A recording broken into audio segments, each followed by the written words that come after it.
Joint Address to Congress leading to a declaration of war against Germany of 1917. Address. Gentlemen of the Congress, I have called the Congress into extraordinary session because there are serious, very serious, choices of policy to be made, and made immediately, which it was neither right nor constitutionally permissible that I should assume the responsibility of making. On the 3rd of February last I officially laid before you the extraordinary announcement of the Imperial German government that on and after the 1st day of February it was its purpose to put aside all restraints of law or of humanity and use its submarines to sink every vessel that sought to approach either the ports of Great Britain and Ireland or the western coasts of Europe or any of the ports controlled by the enemies of Germany within the Mediterranean.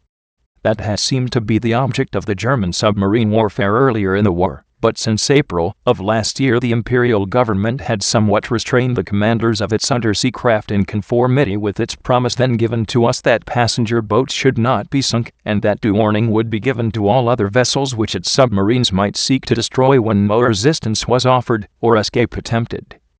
And care taken that their crews were given at least a fair chance to save their lives in their open boats.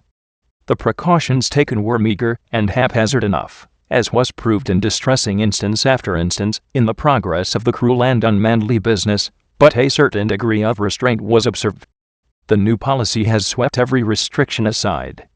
Vessels of every kind, whatever their flag, their character, their cargo, their destination, their errand, have been ruthlessly sent to the bottom, without warning, and without thought of help or mercy for those on board the vessels of friendly neutrals along with those of belligerents. Even hospital ships and ships carrying relief to the sorely bereaved and stricken people of Belgium, though the latter were provided with safe conduct through the proscribed areas by the German government itself, and were distinguished by unmistakable marks of identity, have been sunk with the same reckless lack of compassion, or of principle. I was for a little while unable to believe that such things would in fact be done by any government that had hitherto subscribed to the humane practices of civilized nations. International law had its origin in the attempt to set up some law which would be respected and observed upon the seas, where no nation had right of dominion, and where lay the free highways of the world. This minimum of right the German government has swept aside under the plea of retaliation and necessity, and, because it had no weapons which it could use at sea except these which it is impossible to employ as it is employing them without throwing to the winds all scruples of humanity, or of respect for the understandings that were supposed to underlie the intercourse of the world. I am not now thinking of the loss of property involved, immense and serious as that is, but only of the wanton and wholesale destruction of the lives of non-combatants, men, women, and children, engaged in pursuits which have always, even in the darkest periods of modern history, been deemed innocent and legitimate. Property can be paid for, the lives of peaceful and innocent people cannot be. The present German submarine warfare against commerce is a warfare against mankind. It is a war against all nations. American ships have been sunk, American lives taken, in ways which it has stirred us very deeply to learn of, but the ships and people of other neutral and friendly nations have been sunk and overwhelmed in the waters in the same way. There has been no discrimination. The challenge is to all mankind. Each nation must decide for itself how it will meet it. The choice we make for ourselves must be made with a moderation of counsel and a temperateness of judgment befitting our character and our motives as a nation. We must put excited feeling away. Our motive will not be revenge or the victorious assertion of the physical might of the nation, but only the vindication of right, of human right, of which we are only a single champion. When I addressed the Congress on the 26th of February last, I thought that it would suffice to assert our neutral rights with arms, our right to use the seas against unlawful interference, our right to keep our people safe against unlawful violence. But armed neutrality, it now appears, is impracticable.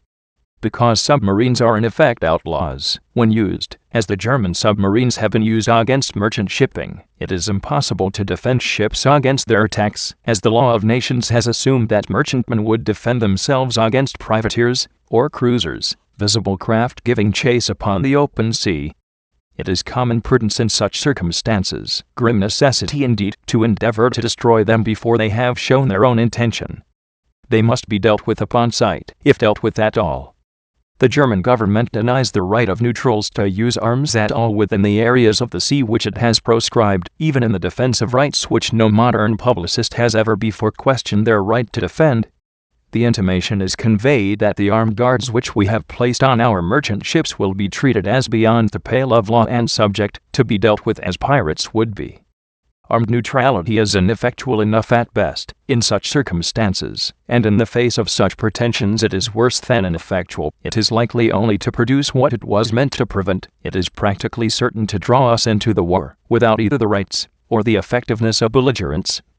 There is one choice we cannot make, we are incapable of making. We will not choose the path of submission, and suffer the most sacred rights of our nation and our people to be ignored or violated. The wrongs against which we now array ourselves are no common wrongs, they cut to the very roots of human life, with a profound sense of the solemn and even tragical character of the step I am taking, and of the grave responsibilities which it involves, but in unhesitating obedience to what I deem my constitutional duty, I advise that the Congress declare the recent course of the Imperial German government to be in fact nothing less than war against the government and people of the United States, that it formally accept the status of belligerent which has thus been thrust upon it, and that it take immediate steps not only to put the country in a more thorough state of defense, but also to exert all its power and employ all its resources to bring the government of the German Empire to terms and end the war. What this will involve is clear. It will involve the utmost practicable cooperation in council and action with the governments now at war with Germany, and, as incident to that, the extension to those governments of the most liberal financial credit, in order that our resources may so far as possible be added to theirs. It will involve the organization and mobilization of all the material resources of the country to supply the materials of war and serve the incidental needs of the nation in the most abundant and yet the most economical and efficient way possible. It will involve the immediate full equipment of the Navy in all respects, but particularly in supplying it with the best means of dealing with the enemy's submarines. It will involve the immediate addition to the armed forces of the United States already provided for by law in case of war at least 500,000 men, who should, in my opinion, be chosen upon the principle of universal liability to service, and also the authorization of subsequent additional increments of equal force so soon as they may be needed and can be handled in training. It will involve also, of course, the granting of adequate credits to the government, sustained, I hope, so far as they can equitably be sustained by the present generation, by well-conceived taxation. I say sustained so far as may be equitable by taxation, because it seems to me that it would be most unwise to base the credits which will now be necessary entirely on money borrowed. It is our duty, I most respectfully urge, to protect our people so far as we may against the very serious hardships and evils which would be likely to arise out of the inflation which would be produced by vast loans. In carrying out the measures by which these things are to be accomplished, we should keep constantly in mind the wisdom of interfering as little as possible in our own preparation and in the equipment of our own military forces with the duty, for it will be a very practical duty, of supplying the nations already at war with Germany with the materials which they can obtain only from us or by our assistance. They are in the field and we should help them in every way to be effective there. I shall take the liberty of suggesting, through the several executive departments of the government, for the consideration of your committees, measures for the accomplishment of the several objects I have mentioned. I hope that it will be your pleasure to deal with them as having been framed after very careful thought by the branch of the government upon which the responsibility of conducting the war and safeguarding the nation will most directly fall. While we do these things, these deeply momentous things, let us be very clear, and make very clear to all the world what our motives and our objects are. My own thought has not been driven from its habitual and normal course by the unhappy events of the last 2 months, and I do not believe that the thought of the nation has been altered or clouded by them.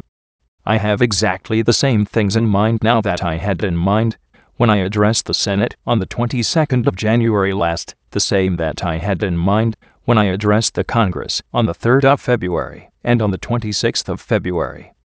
Our object now, as then, is to vindicate the principles of peace and justice in the life of the world as against selfish and autocratic power, and to set up amongst the really free and self-governed peoples of the world such a concert of purpose and of action as will henceforth ensure the observance of those principles. Neutrality is no longer feasible or desirable where the peace of the world is involved, and the freedom of its peoples. And the menace to that peace and freedom lies in the existence of autocratic governments backed by organized force which is controlled wholly by their will, not by the will of their people. We have seen the last of neutrality in such circumstances. We are at the beginning of an age in which it will be insisted that the same standards of conduct and of responsibility for wrong done shall be observed among nations and their governments that are observed among the individual citizens of civilized states. We have no quarrel with the German people.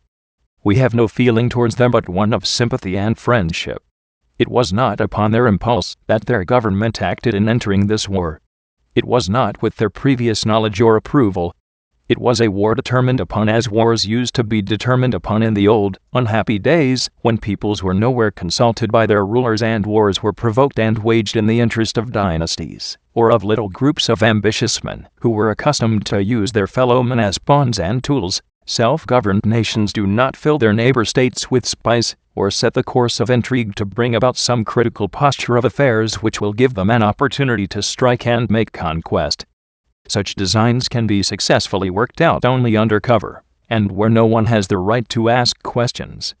Cunningly contrived plans of deception or aggression, carried, it may be, from generation to generation, can be worked out and kept from the light only within the privacy of courts, or behind the carefully guarded confidences of a narrow and privileged class. They are happily impossible where public opinion commands and insists upon full information concerning all the nation's affairs. A steadfast concert for peace can never be maintained except by a partnership of democratic nations. No autocratic government could be trusted to keep faith within it or observe its covenants. It must be a league of honor, a partnership of opinion. Intrigue would eat its vitals away, the plottings of inner circles who could plan what they would, and render account to no one would be a corruption seated at its very heart. Only free people can hold their purpose and their honor steady to a common end, and prefer the interests of mankind to any narrow interest of their own. Does not every American feel that assurance has been added to our hope for the future peace of the world by the wonderful and heartening things that have been happening within the last few weeks in Russia? Russia was known by those who knew it best to have been always in fact democratic at heart, in all the vital habits of her thought, in all the intimate relationships of her people, that spoke their natural instinct, their habitual attitude towards life. The autocracy that crowned the summit of her political structure, long as it had stood, and terrible as was the reality of its power, was not in fact Russian in origin, character, or purpose, and now it has been shaken off and the great, generous Russian people have been added in all their naive majesty and might to the forces that are fighting for freedom in the world, for justice, and for peace. Here is a fit partner for a league of honor. One of the things that has served to convince us that the Prussian autocracy was not and could never be our friend is that from the very outset of the present war it has filled our unsuspecting communities and even our offices of government with spies and set criminal intrigues everywhere afoot against our national unity of counsel, our peace within and without, our industries, and our commerce. Indeed, it is now evident that its spies were here even before the war began, and it is unhappily not a matter of conjecture but a fact proved in our courts of justice that the intrigues which have more than once come perilously near to disturbing the peace and dislocating the industries of the country have been carried on at the instigation, with the support, and even under the personal direction of official agents of the imperial government accredited to the government of the United States. Even in checking these things and trying to extirpate them we have sought to put the most generous interpretation possible upon them because we knew that their source lay, not in any hostile feeling or purpose of the German people towards us, who were, no doubt, as ignorant of them as we ourselves were, but only in the selfish designs of a government that did what it pleased and told its people nothing.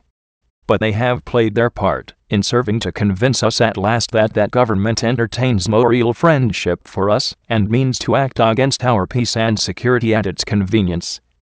That it means to stir up enemies against us at our very doors. The intercepted note to the German minister at Mexico City is eloquent evidence, We are accepting this challenge of hostile purpose because we know that in such a government, following such methods, we can never have a friend, and that in the presence of its organized power, always lying in wait to accomplish we know not what purpose, there can be no assured security for the democratic governments of the world. We are now about to accept gauge of battle with this natural foe to liberty, and shall, if necessary, spend the whole force of the nation to check and nullify its pretensions and its power. We are glad, now that we see the facts with no veil of false pretense about them, to fight thus for the ultimate peace of the world, and for the liberation of its peoples, the German peoples included, for the rights of nations great and small, and the privilege of men everywhere to choose their way of life and of obedience. The world must be made safe for democracy. Its peace must be planted upon the tested foundations of political liberty. We have no selfish ends to serve. We desire no conquest, no dominion. We seek no indemnities for ourselves, no material compensation for the sacrifices we shall freely make.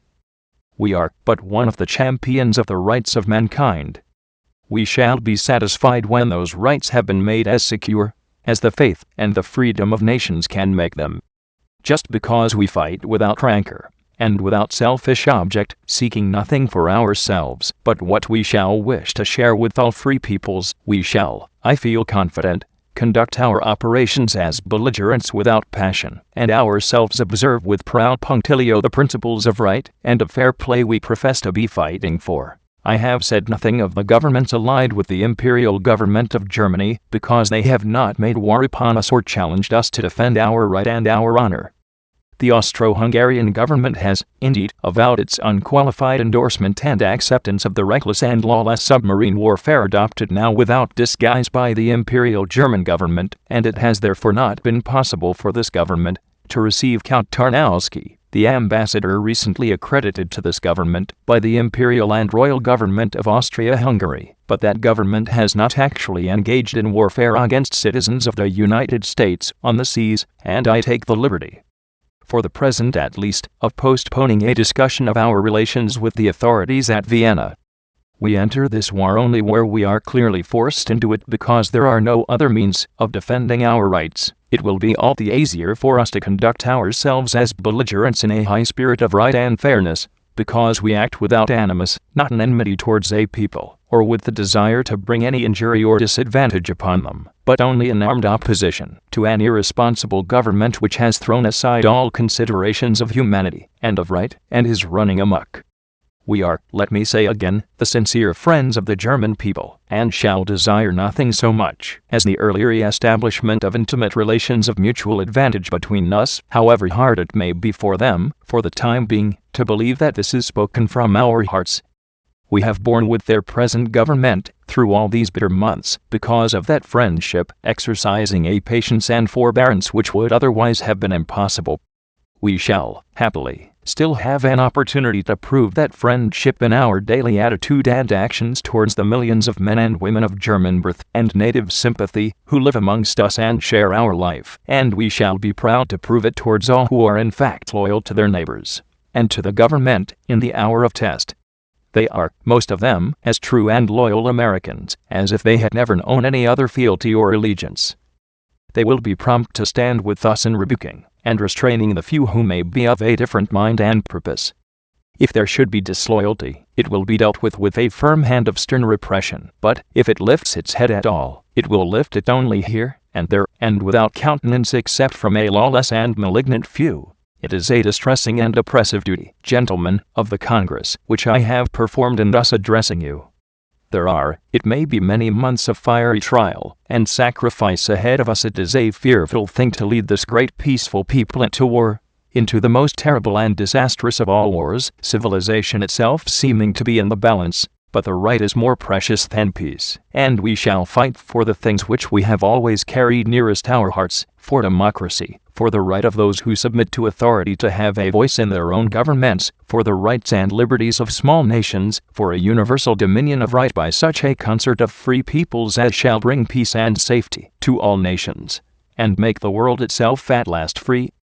To such a task we can dedicate our lives and our fortunes, everything that we are, and everything that we have, with the pride of those who know that the day has come when America is privileged to spend her blood and her might for the principles that gave her birth and happiness, and the peace which she has treasured.